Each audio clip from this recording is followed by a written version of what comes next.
Finalmente una piazza che viene restituita ai cittadini, una piazza accessibile a tutti perché priva di barriere architettoniche, ma soprattutto priva delle auto che prima la tagliavano sostanzialmente in due. Dopo 9 mesi riapre il 17 giugno Piazza dei Caduti, una liberazione dai cantieri che si svolgerà per step partendo dalla piazza centrale lasciando ultimare i lavori ai margini.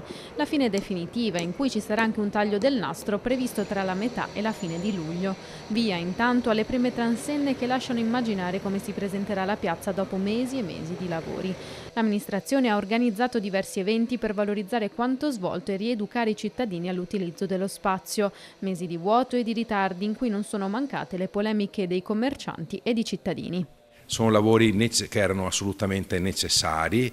Il primo lavoro importante è stato il rifacimento di tutti i sottoservizi, e quindi acquedotto, gas, fognatura. Questo ha portato via, ahimè, del tempo perché sono stati dei lavori eseguiti non solo dalla ditta appaltatrice ma dalle varie ditte che gestiscono i sottoservizi, ma soprattutto è stata messa in sicurezza dal punto di vista idraulico la piazza, che prima non lo era. Finanziati completamente dal PNRR, parliamo di circa 2.600.000 euro. Si attende dunque un'estate di eventi per tutte le fasce d'età in occasione della riapertura.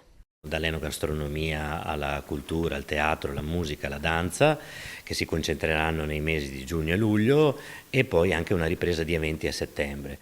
La Notte Bianca, che è un evento che si terrà il 21 giugno, che guarderà oltre a quello che è il confine della piazza, ma cercherà di inglobare nei percorsi dell'intrattenimento, di tutte le attività che si svolgeranno, anche le aree leggermente periferiche.